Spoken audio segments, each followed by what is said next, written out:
O Deus que tudo governa, esse Deus que nós viemos adorar aqui.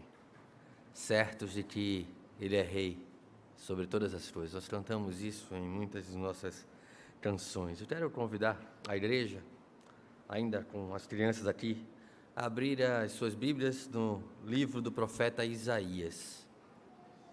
Isaías capítulo 30. Nós vamos fazer a leitura do verso 1 ao verso 5, a qual gostaria que pudéssemos fazer de maneira alternada. Eu gostaria de pedir que a igreja pudesse se colocar de pé. Vamos esticar um pouco aqui as pernas, vamos nos concentrar, ajuda a nos concentrarmos.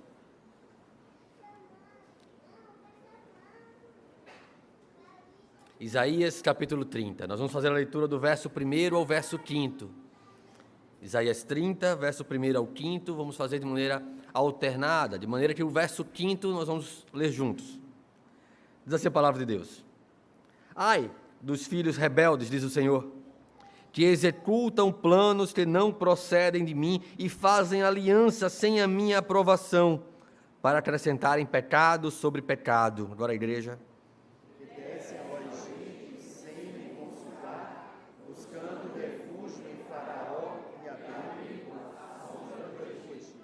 Mas o refúgio de Faraó se vos tornará em vergonha, e o abrigo na sombra do Egito em confusão. Porque os príncipes de Judá já estão em Zoão, e os seus embaixadores já chegaram a Lames. Todos se envergonharão de um povo que nada lhes valerá. A ideia é que lêssemos juntos o verso 5. Nós podemos fazê-lo novamente. Todos se envergonharão de um povo que de nada lhes valerá, não servirá nem de ajuda, nem de proveito, porém de vergonha e de opróbrio. Vamos orar, mas antes de orarmos, eu queria convidar as crianças a virem à frente. Nós vamos se colocar aqui de lado, elas estarão orando conosco, e nós estaremos, então, intercedendo pela misericórdia do Senhor sobre as nossas vidas. Se o Senhor possa, assim, nos conduzir a aprender da sua palavra. Vamos então, com toda a reverência, toda a atenção, toda a concentração, vamos nos dirigir mais uma vez ao Senhor. Senhor Deus, Senhor que tudo governa, Pastor de Israel, o Rei da igreja e de toda a criação. A Ti, Senhor, louvamos, Pai. A Ti seja a glória eternamente. A Ti, Senhor, esteja rendida a nossa vida, como nós cantamos aqui, Pai. Que seja verdade a nossa fala, que seja verdade o nosso modo de viver, que estejamos, de todas as formas, oferecendo a Ti os nossos corpos, as nossas decisões, o nosso tempo como um culto racional na Tua presença. O Senhor é um Deus maravilhoso. Nós estávamos perdidos, nós estávamos andando segundo a inclinação do nosso coração. O Senhor nos fez entender o perigo que estávamos correndo. O Senhor nos revelou o escape, a salvação naquilo que Cristo fez por nós. O Senhor nos amou quando éramos ainda pecadores. Louvado seja o nome do Senhor. Tem misericórdia de nós também nesse momento, que a Tua palavra encontre lugar nos nossos corações, que Teu Espírito fale o nosso Espírito, porque de outro modo não nos interessa. Não estamos aqui reunidos em torno de conhecimento humano, mas da boca do Senhor, que é a Tua palavra, Pai. Que ela molde o nosso coração e o nosso caráter. Que ela nos sirva de instrumento da Tua redenção, para levantar a Tua igreja. Abençoa a vida desses pequenos, Pai, que eles possam crescer aprendendo do Senhor, que eles possam compreender qual é a boa, agradável e perfeita vontade de Deus. E Deus, que as palavras dos meus lábios, que o meditar do meu coração, da Tua igreja, sejam agradáveis na Tua presença, Tu que és a nossa rocha, a nossa fortaleza, o nosso refúgio, e o nosso Rei, para todo sempre. Em nome de Jesus. Amém. Amém. A igreja pode sentar.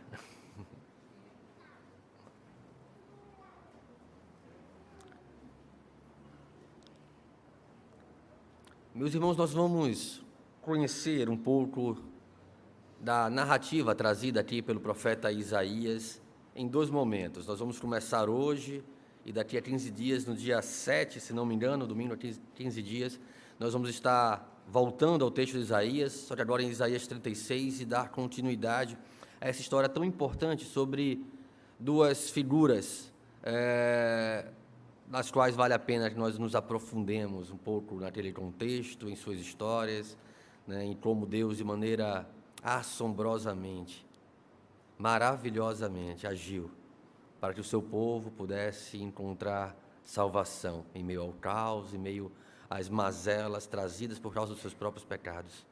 Nós temos aqui no contexto uma situação de perigo iminente.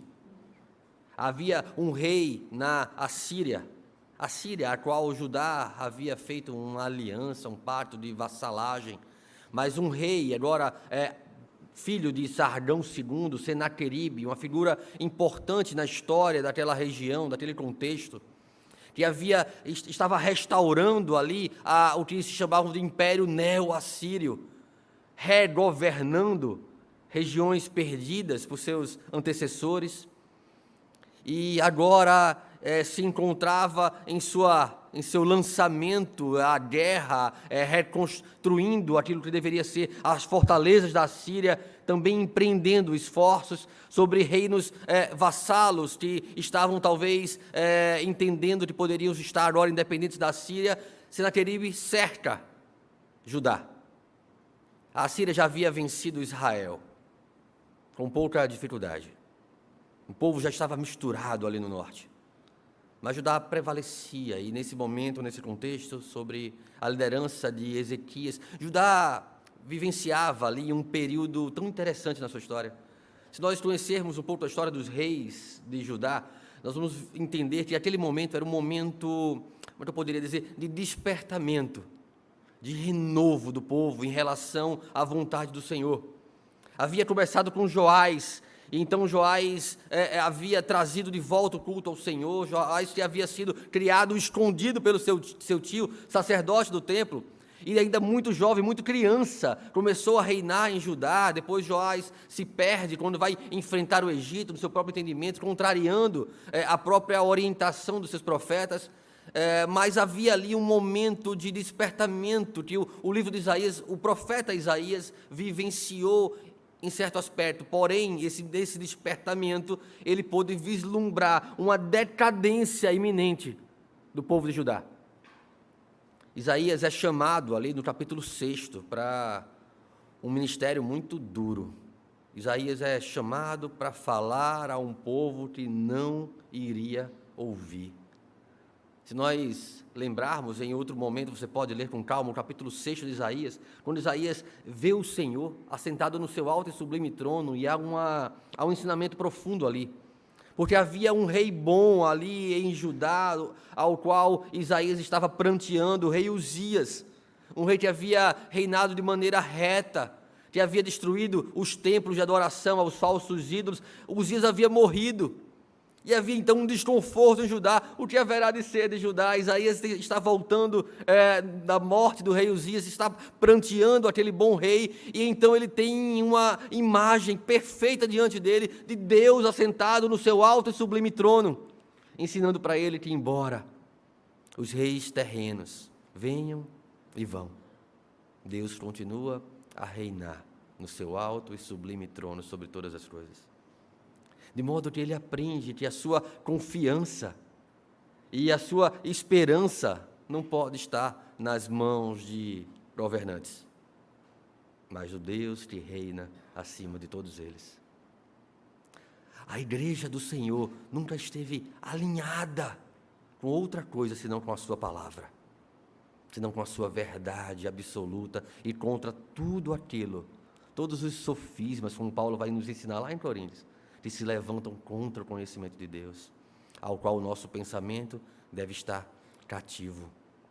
Isaías, então, é chamado ali para anunciar a um povo duro, um povo que estava se prostrando cada vez mais a ídolos feitos de madeira, talvez não muito diferentes da nossa geração. Porém, os nossos ídolos não são feitos de madeiras, mas são feitos de expectativas, de carne, sangue, de tantos sonhos e planos que nós fazemos e nos arraigam, nos enraizam neste mundo. Isaías então vai ensinar ao povo, capítulo após capítulo, de maneira belíssima. Parte da canção, do primeiro cântico que nós cantamos aqui, a canção do Apocalipse, é extraído de Isaías. Ali há um misto de trechos de Isaías, de Apocalipse, dos Salmos. Isaías nos dá um panorama do que é um povo distante do Senhor. Como um povo que se afasta de Deus, que idolatra em seu coração, se torna semelhante àquilo que adora. Ao contrário, que um povo que se aproxima de Deus, se torna semelhante a Deus. E é esse o propósito do Espírito Santo em nossas vidas, nos moldar de glória em glória a imagem de Deus, a imagem de Cristo, até o momento em que contemplaremos a imagem de Cristo como que por espelho, nos ensina a palavra de Deus. Nós somos, então, ensinados ali em Isaías a aprender que Deus continua sendo bom, continua sendo Deus, mesmo em meio a tempos difíceis. E que tempos difíceis! O povo de Israel estava cercado, estava prestes a ser invadido por uma nação pagã, mas não por qualquer coisa, mas por causa do pecado do próprio povo. Deus usava das nações pagãs como um braço forte de disciplina contra o seu próprio povo. E há uma característica interessante que aprendemos em Isaías e que aprendemos ao longo de todas as Escrituras sobre a disciplina do Senhor. Em todo momento que Deus dá a disciplina, Ele dá também o escape, Ele dá também a promessa. Deus sim, Ele nos mostra, Ele nos aflige, Ele nos traz providências amargas, para que nós venhamos a compreender a nossa necessidade dEle, a nossa dependência dEle, e ao mesmo tempo Ele nos mostra o caminho de casa. Sempre ao longo das Escrituras, em Isaías mais em especial, nós vamos ver em todo o tempo em que Deus fala da sua punição, da sua disciplina para com a incredulidade do povo. Em meio ao texto já vem ali a redenção e o plano de como Deus restaurará o seu povo. O livro de Isaías está repleto de exortações contra um povo que se tornou como os seus objetos de adoração, se tornou como uma madeira, um toco que não tem vida. Mas ao mesmo tempo, o profeta vai dizer que daquele toco sem vida, ele fará brotar o seu remanescente. Ele sustentará a sua igreja, preservará o seu eleito. Então nós vamos entender um pouco essa situação da narrativa nesses dois momentos. Hoje não vai ter batalha, a batalha vai ficar para o dia 7. Meu filho ficaria um pouquinho ansioso, a gente vai reler, por exemplo, o Peregrino, ele já fica, que horas vai chegar a batalha com Apolion? Ele gosta da luta, da ação. Hoje nós vamos nos preparar um pouco mais sobre confiança e entraremos um pouco mais na ação na próxima parte da mensagem, no nosso próximo encontro. Eu queria trazer um pouco da estrutura que nós temos aqui desenhada em todo o capítulo 30 desse texto de Isaías. E a gente vai ter aqui nos primeiros 7 versos em especial a reprovação de Deus em relação à sua igreja por buscarem ajuda longe do Senhor. E aqui claramente expresso como buscar ajuda no Egito. Depois, a partir do verso 8º, a gente vai ver Deus falando sobre a sua disciplina. Deus disciplinando o seu povo por seu desprezo em relação à palavra de Deus. A partir do verso 19 até o verso 26, Deus prometendo misericórdia. Deus prometendo o escape, a restauração da sua igreja. E depois, a partir do verso 27, como Deus vai punir os ímpios que estavam ali, afligindo então o povo do Senhor, a igreja do Deus vivo. Essa é a estrutura do capítulo 30. Essa estrutura é muito semelhante à que nós vamos ver em todo Isaías. Deus reprova o povo, Deus fala da sua disciplina, Deus mostra da sua misericórdia, e depois Deus fala de como vai punir os ímpios por causa da sua incredulidade. Isaías, no capítulo 29, um pouco antes do nosso texto, nós vamos ter uma noção mais clara do contexto do coração daquele povo, naquele momento. Isaías, capítulo 29, versos 11 a 13. E eu vou pedir que você esteja com a Bíblia aberta ali em Isaías, porque nós vamos ler bastante do texto hoje, para compreendermos bem a mensagem que o Senhor trouxe ali para o profeta Isaías e que serve para a sua igreja, para as nossas vidas. No capítulo 29, anterior ao texto que nós lemos, versos 11 a 13, diz assim: toda visão já se vos tornou como as palavras de um livro selado, fechado, que se dá ao que sabe ler, dizendo, lê isso, peço-te. E ele responde, não posso, porque está selado. E dá-se o livro a quem não sabe ler, dizendo, lê isso, peço-te. E ele responde, não sei ler.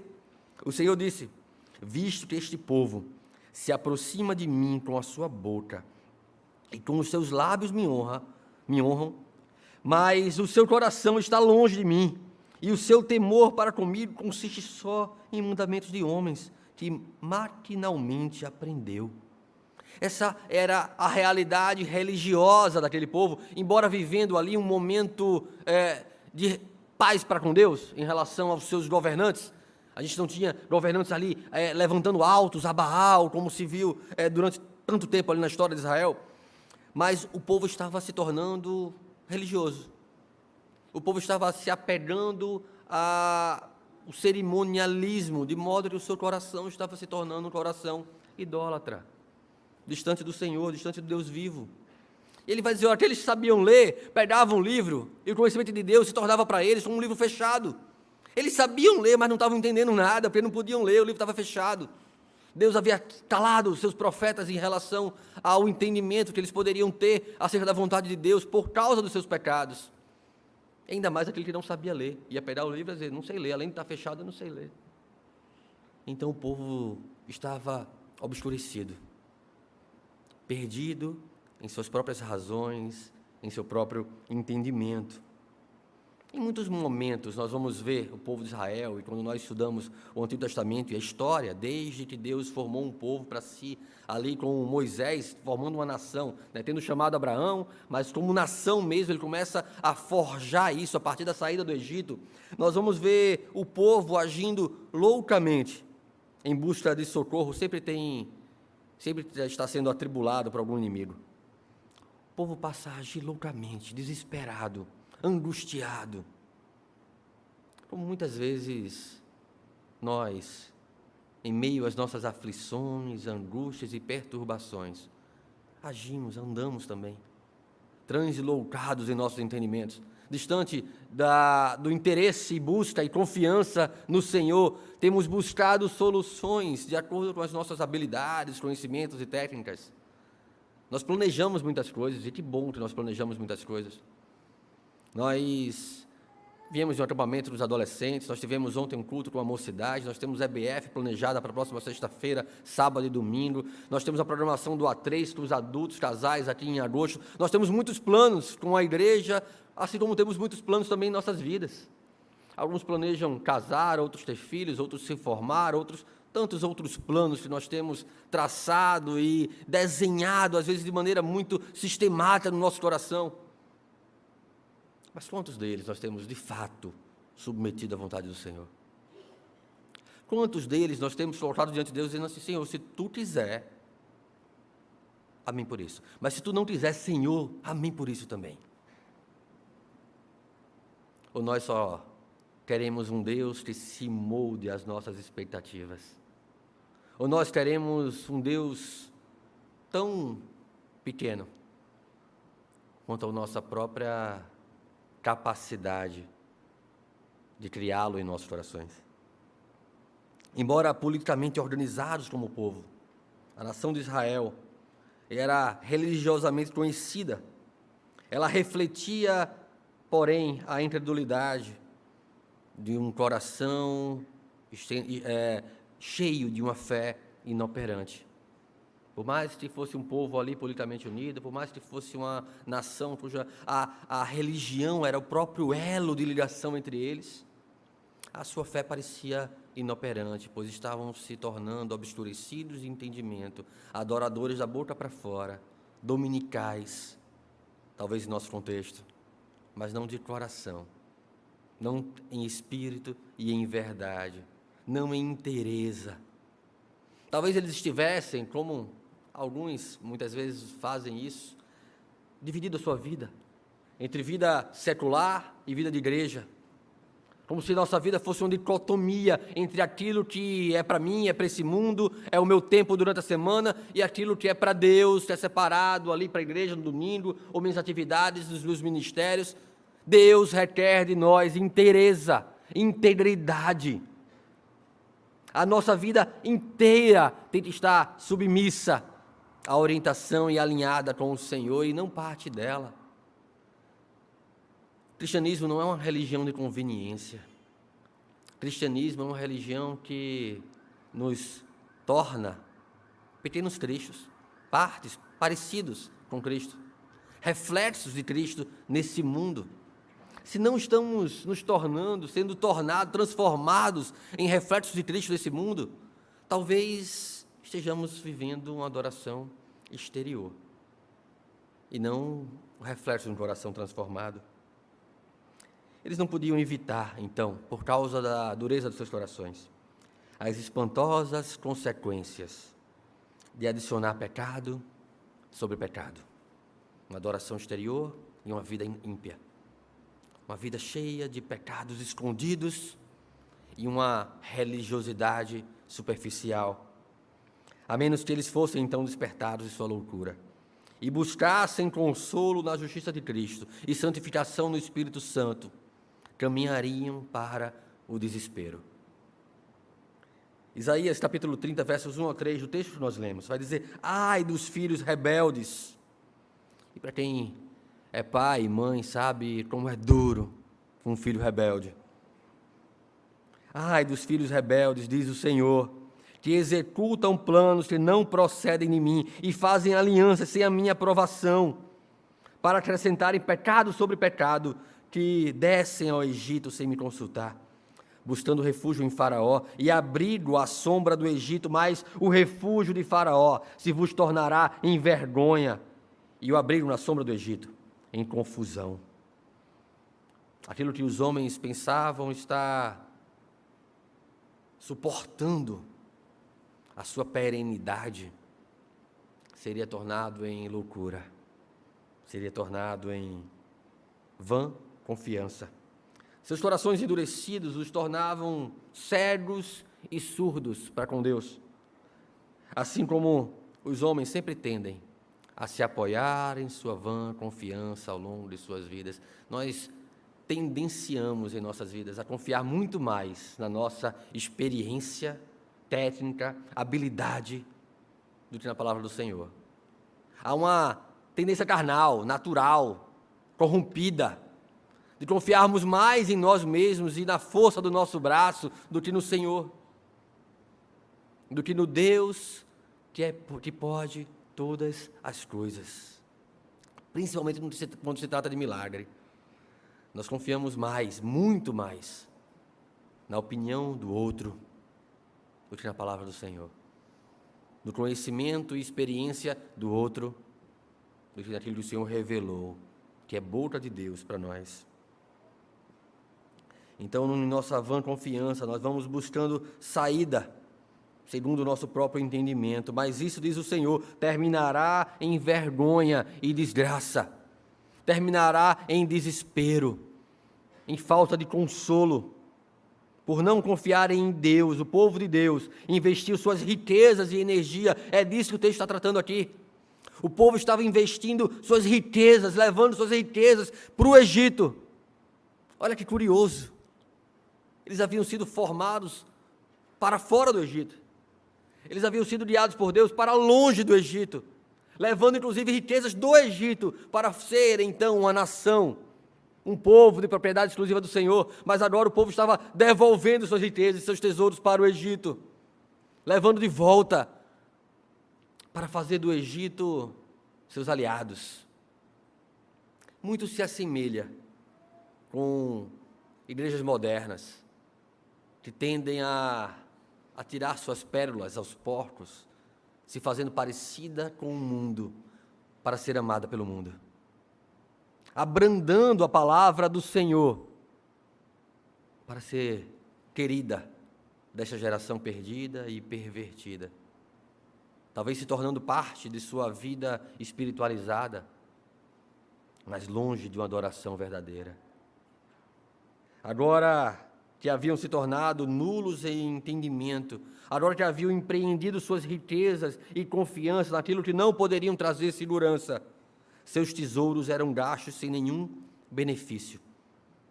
Diz a palavra de Deus, capítulo 30, versos 4 a 7, preste atenção comigo. Porque embora o trecho possa parecer um pouco confuso aqui, ele traz informações importantes sobre como aquela igreja estava empreendendo o seu coração, como aquele povo estava empreendendo o seu coração. Versos 4 a 7 de Isaías, do capítulo 30, vai dizer: porque os príncipes de Judá estão em Zoã, e os seus embaixadores já chegaram a Anes. Todos se envergonharão de um povo que nada lhes valerá, não servirá nem de ajuda nem de proveito, porém de vergonha e opróbrio. Sentença contra a besta do sul, através da terra da aflição e angústia, de onde vem a leoa, o leão, a víbora e a serpente volante, levam a lombos de jumentos as suas riquezas, e sobre as corcovas de camelos, os seus tesouros, a um povo que de nada lhes aproveitará. Pois quanto ao Egito, vão e inútil é o seu auxílio, por isso lhe chamei gabarola que nada faz. Deixa eu separar alguns elementos importantes aqui. Os nobres judeus, a embaixada enviada por Judá à corte egípcia, ela dirigiu suas nações, à nação egípcia ao longo de toda a sua extensão, desde o delta do Nilo, onde estava ali a cidade de Anis, até a 80 quilômetros ao sul, mostrando a extensão da dinastia poderosa que governava sobre o Egito. Os seus tesouros eram levados pelo deserto de Negueb, onde haviam ali leões, onde haviam ali serpentes abrasadoras. Vocês vão lembrar do texto de Números, que fala lá em Números 21 sobre serpentes abrasadoras, com as quais o Senhor puniu o povo de Deus, o povo murmurador do Senhor, que estava ali no deserto. O povo agora estava retornando ao deserto com as suas riquezas, sobre camelos, sobre jumentos, levando para o Egito as suas riquezas e os seus tesouros, para se aliar com o ímpio e buscar refúgio no ímpio. Bem-aventurado o homem que não anda segundo o conselho dos ímpios, que não se detém no caminho dos pecadores, nem se assenta na roda dos escarnecedores. Bem-aventurado aquele que não põe a sua confiança naquilo que não é Deus, que não é o único Deus santo e todo-poderoso. Quando nós empreendemos o nosso tesouro, buscando segurança e confiança em meio a esta geração perdida, que não conhece ao Senhor, estamos plantando na carne, como Paulo nos adverte lá em Gálatas capítulo 6. E da carne não há outra coisa a colher senão destruição. Quando nós moldamos a nossa vida na realização de planos segundo o curso desse mundo, com a forma e molde deste mundo, pensando haver nisto confiança e segurança, nós estamos nos aliando e empreendendo nosso tesouro no Egito, do qual nós somos libertos. Nós estamos voltando para a velha vida, para encontrar na velha vida confiança para enfrentar as dificuldades e circunstâncias da nossa vida. Parece loucura. E talvez falando assim seja claramente loucura aos nossos ouvidos. Mas muitas vezes essa é a inclinação e essa é a atitude do nosso coração.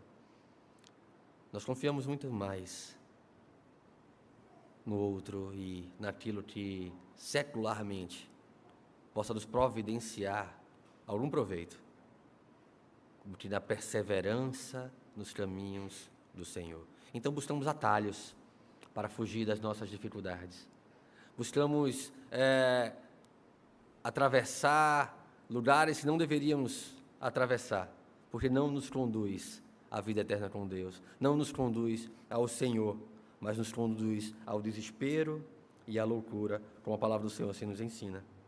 Isaías deveria então escrever essa instrução em uma tabuinha, em um pedaço, um livro, em algo que eles pudessem pegar e ter aquilo ali como um registro público, que Deus estava aborrecido com o povo de Judá, que rejeitava a sua palavra e pretendia então esmagá-los. Deus ia puni-los, ia discipliná-los por causa da sua desobediência teimosa. Atentamos então, meus irmãos, aos perigos daqueles que abandonam o Senhor para seguir de maneira obstinada a sua confiança carnal. É perigoso, leva à morte e leva a uma vida de pecado sobre pecado e cada vez mais fundo, longe do Senhor. Acabam como uma cana quebrada, como uma terra pisada, ferida, cheia de desesperança, cheia de insuficiências, porque nada que esse mundo possa nos oferecer satisfará o vazio que só Deus pode preencher em nossos corações. Nenhuma segurança terrena é capaz de fato sustentar a nossa alegria, como somente a salvação e a certeza da salvação pode fazê-lo. Nenhum homem ou legalidade deste mundo, ou moralidade, princípios deste mundo, pode sustentar um coração diante da jornada que devemos percorrer até o encontro com o Senhor. Essas coisas nos levará a abismos, abismos que chama mais abismos e que nos conduz para longe da palavra do Deus vivo. Quando nós então deveríamos, com humildade, nos achegar a Deus, nos submetendo à Tua palavra, quietinhos, diante de Suas providências. É isso que a Bíblia está falando aqui. Que devemos nos achegar a Deus quietos, diante de Sua providência. Mesmo que essas providências sejam amargas às vezes, sejam circunstâncias difíceis, sejam terrenos pedregosos, nos quais nós estamos sentindo ali os pés doerem. É melhor os pés doendo e a gente no caminho do Senhor, do que buscarmos a grama relva que leva para longe do Deus vivo, que nos conduz, segundo uma vã confiança, para um desespero, para uma vida sem esperança, para uma vida na qual não tem a percepção de que Deus está lá, assentado no seu alto e sublime trono. O povo de Deus tinha a luz do mundo. A cidade de Jerusalém é chamada ali por Isaías, nos capítulos 28 e 29, de cidade-luz. Ela deveria servir de luz para as nações, de reflexo da graça de Deus. Um povo que havia sido formado não pela sua nobreza, não pela a sua fidelidade, mas pela graça do Senhor, pela misericórdia do Senhor, que havia tirado aquele povo do Egito e feito aquele povo uma nação, mas o compromisso do povo se tornou então seletivo e volúvel. Não aguentaram o pântano da dúvida, como na ilustração do peregrino do John Bunyan, quando então o companheiro de cristão volúvel cai ali no pântano da dúvida, da desconfiança, e em vez de suportar aquele sofrimento até ser então ajudado por auxílio, ele volta para a margem mais próxima e retorna para a cidade da destruição. O povo de Deus retornou à cidade da destruição, buscando na cidade da destruição a sua confiança. O povo de Deus buscou confiança nas coisas desse mundo. O povo de Deus tem buscado confiança e segurança em uma vida estável financeiramente, em a proximidade com pessoas poderosas e influentes. Essas coisas são destruição e loucura, porque a confiança do povo de Deus não pode estar alinhada com outra coisa, a não ser com a sua palavra, a não ser com o Deus da Bíblia, que é soberano e que reina sobre todas as coisas. O povo de Deus, que tinha a luz do mundo, estava repudiando a palavra do Senhor. O texto vai dizer aqui que em Isaías capítulo 30, versos 10 e 11, e me permita ler aqui na NVI, para tentar dar mais clareza àquilo que está sendo dito aqui, mas Deus vai dizer aqui, ó, e eles dizem aos videntes, não tenham visões, e aos profetas, não nos revelem o que é certo, falem-nos coisas agradáveis, profetizem ilusões, deixem esse caminho, abandonem essa vereda e parem de confrontar-nos com o Santo de Israel. Essa era a fala do povo em seus corações. Ah, não, pregação dura não. Pregação de condenação de pecado não. Vamos falar que Deus é amor, é melhor. Vamos motivar o povo a fazer e a agir e ser. É melhor uma pregação coach, massageia o nosso ego, nos motiva, do que sermos confrontados com os nossos pecados. Do que sermos, então, confrontados com a dura realidade de incredulidade dos nossos corações. Que pomos a nossa confiança no Egito. Que pomos a nossa confiança nas coisas desse mundo. E nos esquecemos do Deus vivo. É bastante atual esse interesse. É algo que Isaías narra aqui há bastante tempo, cerca de 700 anos antes de Cristo, mas bastante atual esse interesse. Eles não queriam mais ouvir sobre o Deus da Bíblia, mas apenas sobre um Deus de amor injusto, que não os perturbaria seriamente quanto a abandonar os seus pecados, ou quando eles estivessem buscando os seus próprios interesses. Eles não queriam um Deus que os confrontasse. Eles buscavam um profeta segundo o seu próprio coração. Jeremias vai narrar algo parecido quando o povo estava cativo na Babilônia. Um povo que buscava profetas que falavam segundo o seu próprio coração, segundo o seu próprio interesse. Eu não sei se você já fez isso, mas talvez você conheça alguém assim. Que, não vou falar com fulaninho não, porque fulaninho vai me confrontar com o pecado. É melhor eu falar com ciclaninho. É melhor os meus amigos do mundo, eles não me questionam. É melhor os meus amigos, meus colegas que não conhecem a Deus, eles me abraçam, eles me acolhem. Da igreja não, só dizem que até dizer que eu estou errado. E aí vão sendo acolhidos, enredados, e quando menos esperam, já estão assentados, compartilhando com os escarnecedores, distantes do Senhor. Ah, a igreja tem muito hipócrita, sempre tem espaço para mais um, vem com a gente. Deus vai transformando a igreja, Deus é o noivo que pega uma igreja imperfeita e vai aperfeiçoando ela. Na nossa vida, nós somos tentados a buscar sempre o nosso interesse, o nosso querer. Deus nos ensina que uma vez que somos igreja, uma vez que somos uma nação escolhida pelo Senhor, antes da fundação do mundo, temos um propósito de proclamarmos as virtudes daquele que nos chamou das trevas para a sua maravilhosa luz. E não andarmos mais como outrora. E não buscarmos mais empreender o nosso coração longe do Senhor.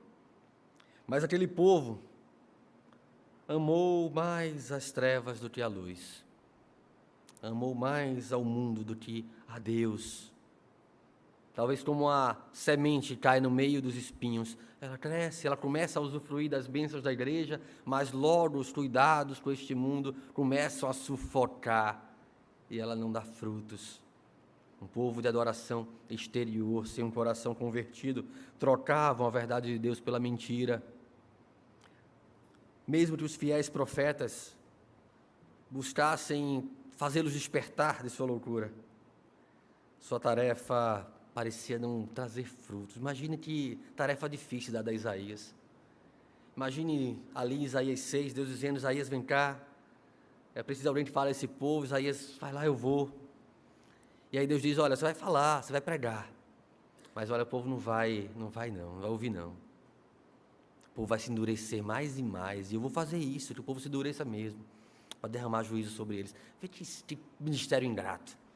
Olha só, a igreja presbiteriana da Encruzilhada, vocês vão para uma missão, uma viagem missionária. Todo mundo, opa, bacana, vamos lá. Vamos falar a palavra de Deus, para que as pessoas escutem o Senhor e se convertam dos seus maus caminhos. E Deus vai dizer, olha, mas ninguém vai se converter, não. Eu vou usar vocês para juízo, e não para misericórdia. É duro pensar assim. É duro esse ministério.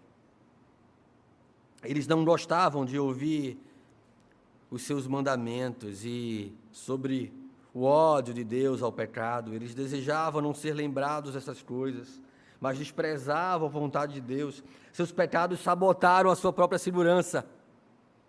O seu estado ficaria reduzido a pedaços, é isso que a palavra de Deus está dizendo aqui, como um vaso quebrado, que não servia para nada, não ia reter água, nem para tirar brasa do fogo. Eles acreditavam ser mais sábios do que o Senhor, mas o projeto no qual estavam investindo os seus tesouros, as suas riquezas, a sua energia, a sua esperança, a sua confiança, se tornou para eles como ruína. Meus irmãos, por que nós falhamos em confiar? Se nós fizermos uma ponte desse povo de Deus, lá no contexto de Isaías, dos perigos ali iminentes pela presença, pela aproximação de Senaqueribe, se nós trouxermos essa realidade para a nossa vida, para os nossos dias, será que a nossa confiança é melhor ou mais consagrada do que a do povo naquele contexto? Por que nós falhamos tanto, tendo as Escrituras, tendo a palavra do Senhor, tendo as reuniões dominicais, os pequenos grupos, o acesso à palavra de Deus? Por que nós falhamos tanto em confiar? E dentre tantos motivos, eu queria nos lembrar de pelo menos dois. Primeiro é que o nosso coração acredita mais na força do homem do que no Senhor. O poder do homem é para nós grande, e Deus, o Deus da nossa religiosidade, ele é pequeno, ele é nanito, ele é um Deus pigmeu, tão grande quanto a nossa capacidade de criá-lo. A nossa fé está muito mais sustentada em nossas habilidades naturais, em nossas capacidades de fazer planos, estabelecer alianças, do que em confiar no Senhor.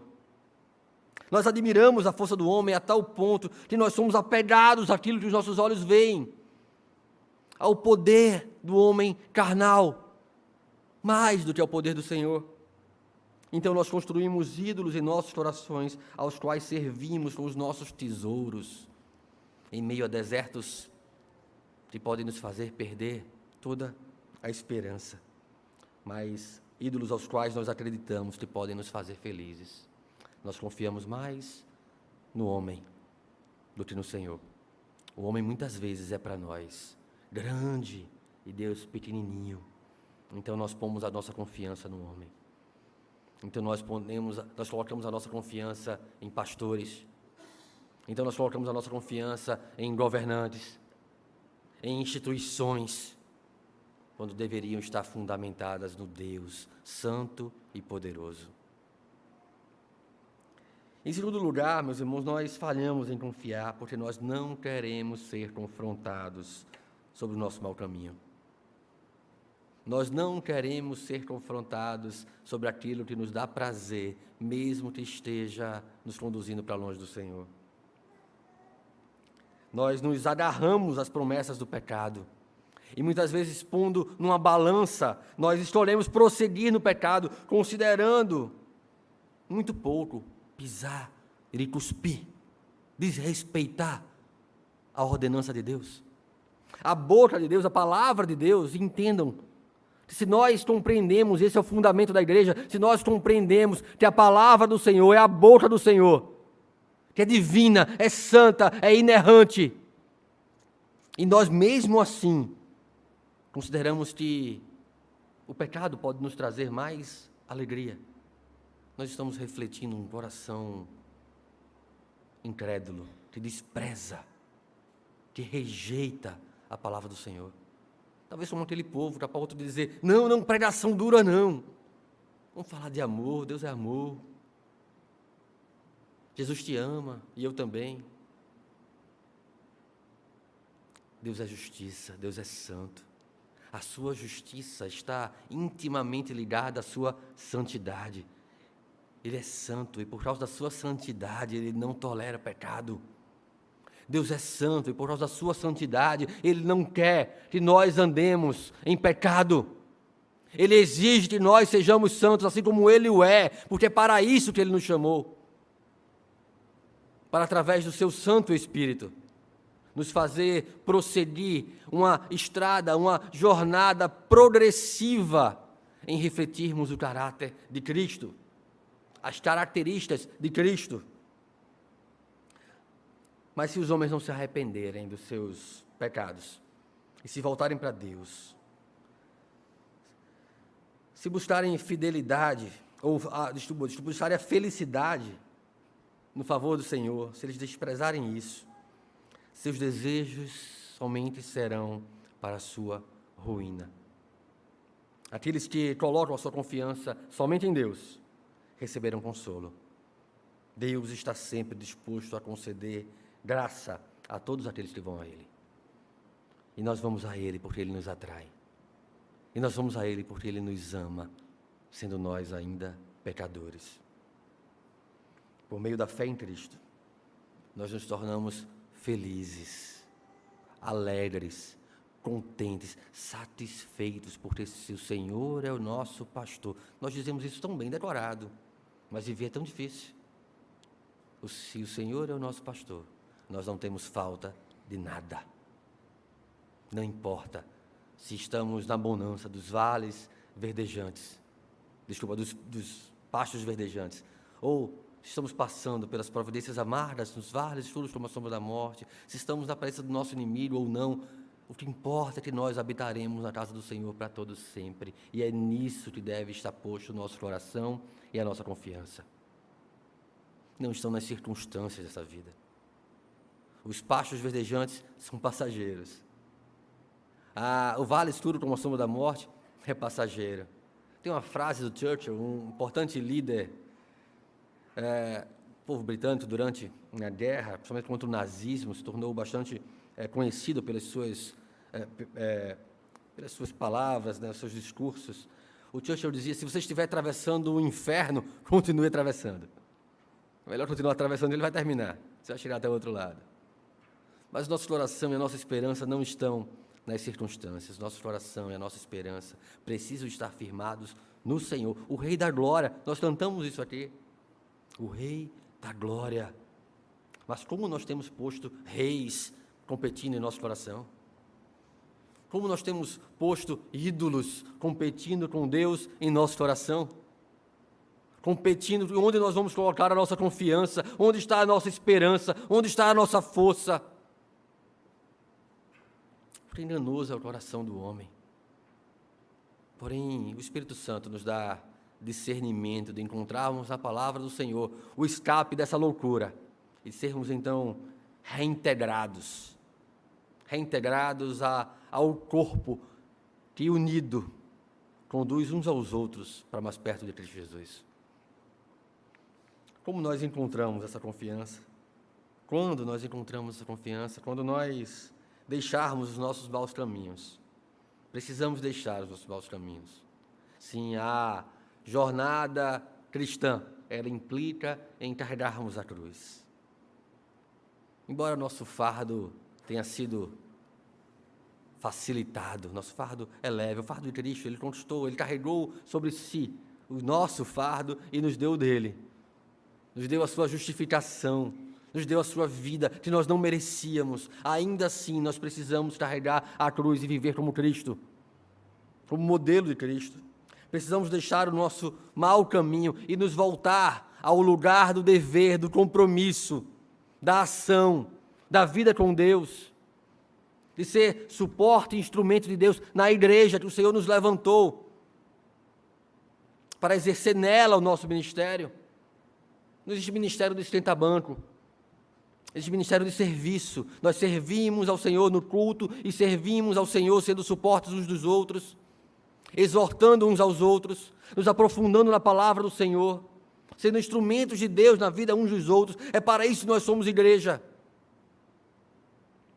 Então, quando nós buscamos ser fortalecidos em silêncio e confiança, na quietude da fé, mantendo a paz de nossa mente e confiando no Senhor, nós estamos voltando para o lugar da confiança, para o caminho que nos leva à esperança.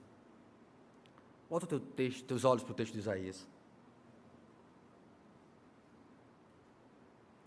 Eu vou ler 2 versos, o verso 15 e o verso 18. Depois, com calma, você pode ler todo o texto de 15 a 28, desculpa, 15 e 28. Diz assim a palavra de Deus: porque assim diz o Senhor Deus, o Santo de Israel, em vos converterdes e em sossegardes está a vossa salvação. Na tranquilidade e na confiança a vossa força, mas não quisestes. Por isso o Senhor espera para ter misericórdia de vós, e se detém para se compadecer de vós, porque o Senhor é Deus de justiça, bem-aventurado todos os que nele esperam.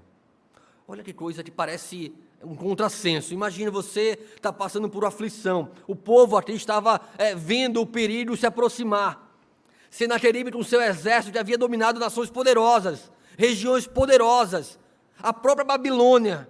Ele havia conquistado a Babilônia e agora estava se aproximando de Judá, cercando Judá, havia passado os muros de Judá, se aproximando de Jerusalém. Deus disse: sossega, se aquieta. Em sossegar e aquietar está a vossa salvação. Parece loucura, mas as coisas de Deus são loucura para o homem. Imagine você num momento de dificuldade da sua vida, o Senhor está falando: sossega, aquieta, confia, entrega os teus caminhos ao Senhor. Nós sabemos esse verso. Entrega os teus caminhos ao Senhor, confia nele. Aquele que não poupou o próprio Filho, escreve Paulo aos Romanos, antes por nós o entregou, não nos dará nele todas as coisas?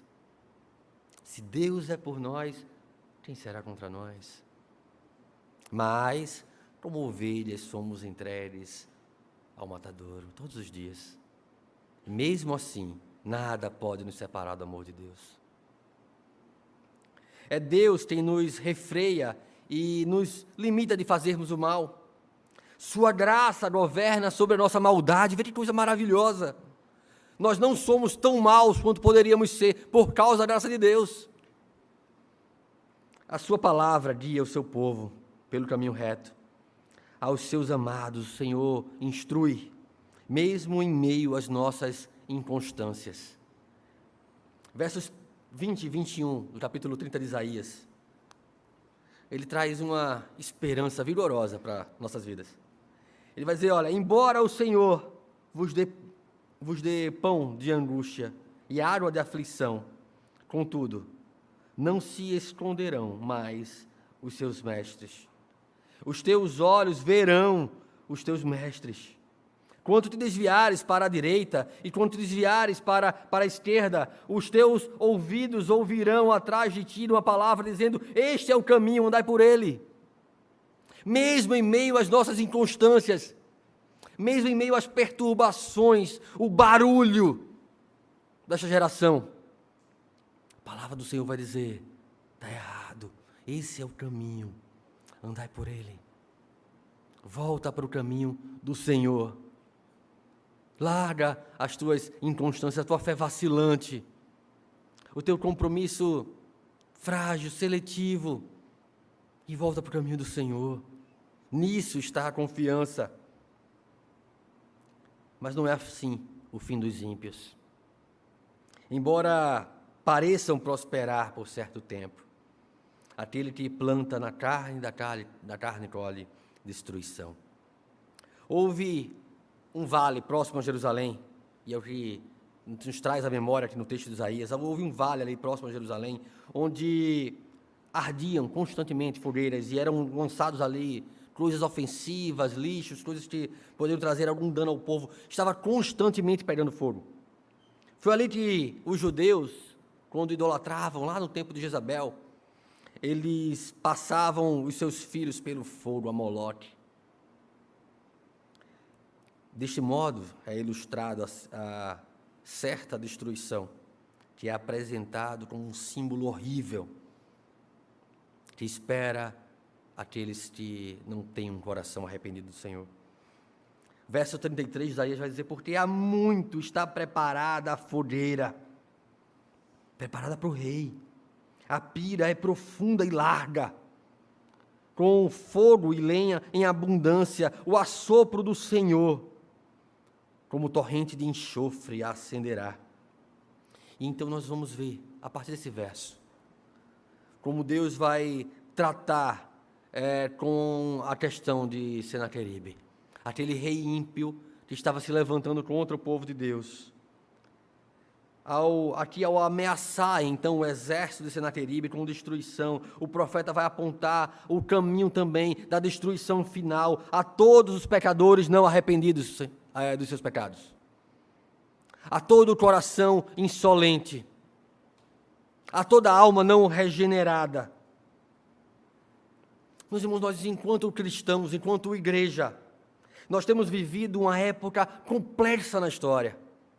Nós estamos em meio a uma guerra, uma batalha moral, uma batalha intelectual com o secularismo, que tem penetrado nas igrejas, em nossas vidas, comprometendo a nossa fé, comprometendo a nossa razão, a nossa constância no serviço do Senhor, a nossa constância na palavra do Senhor. Nós temos tentado, de alguma maneira, levar alguns dos nossos tesouros para o mundo, para nos fazer mais parecidos com eles do que com o Cristo. E é difícil conversar com alguém que faz da experiência o árbitro final da realidade. Mas eu acho... mas eu não acho que Deus possa fazer o que a Bíblia acha, o que a Bíblia diz sobre isso. A nossa fé não está nos nossos achismos, no nosso relativismo, ou num Deus forjado segundo a nossa imagem, mas a nossa fé está naquilo que o Senhor revelou na sua palavra. Ela é o árbitro em nossos corações. Ela é a razão da nossa esperança e poder para transformar corações. Muitas pessoas, e nós muitas vezes, tentamos encobrir a nossa confiança na experiência, manipulando o argumento das nossas decisões, por que nós fazemos isso ou aquilo.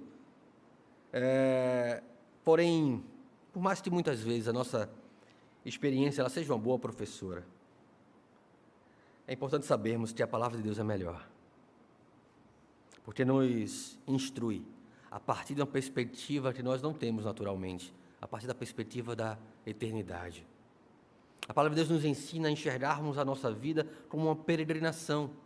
Entre dois estados de nudez, nós viemos nus a esse mundo, vamos sair nus deles. Nada que nós construímos aqui materialmente vamos levar dessa vida. Nada, absolutamente nada. Esse mundo será destruído. É loucura pensarmos que podemos depositar os nossos tesouros nesse mundo. Imagine você vai colocar aquilo que você tem de maior valor, onde vai ser destruído. Deus nos convida a colocar os nossos tesouros na eternidade, onde nós vamos morar eternamente, e não nesta vida. Por isso a nossa esperança e confiança não pode estar em coisas que podemos ver ou tocar, porque tudo que nós podemos ver ou tocar é perecível, se acaba. Então a nossa esperança e confiança vai junto. Sim, pessoas, e essas pessoas se vão, ou pela morte, ou pelos próprios pecados. Imagine você põe sua confiança em pastores, em presbíteros, em líderes de igreja, de ministério, e quando os vê cair, a sua confiança e consolo vai junto, na queda, e você se aparta do Deus vivo, porque você adorava homens e não o Senhor. Então nós precisamos aprender cada vez mais a entrar na igreja e olhá-la primeiro verticalmente, para depois olharmos horizontalmente. Nós somos imperfeitos. Falamos um pouco disso hoje na EBD. Temos tudo para dar errado, um monte de pecador junto. Mas Deus é quem nos aperfeiçoa. É o seu Santo Espírito que nos preserva. Porque se a nossa salvação estivesse em nossas mãos, estaríamos todos perdidos. Piper vai definir providência como uma soberania proposital de Deus. No que se refere a Deus, o substantivo providência, diz Piper, passou a significar o ato de prover propositalmente, ou sustentar e governar o mundo. Os atos da providência de Deus é todo o agir soberano de Deus, garantindo que as coisas aconteçam da maneira que Deus decretou desde a eternidade. Por isso, enquanto nós vivemos desse lado do céu, sob o sol, debaixo do sol, andando nesta terra, nós devemos lidar com a queda dos nossos corpos e almas e entendermos melhor a motivação do nosso coração quanto à vã confiança e desejo de voltar à velha confiança no velho homem. Momentos difíceis fizeram parte da evolução da humanidade em vários contextos, assim como em nossas vidas também, individualmente. E Deus sempre foi soberano e proposital em todas essas coisas. Deus nos provê, e aí vou ser redundante, com providências amargas para fazer das nossas vidas aquilo que Ele planejou desde a eternidade.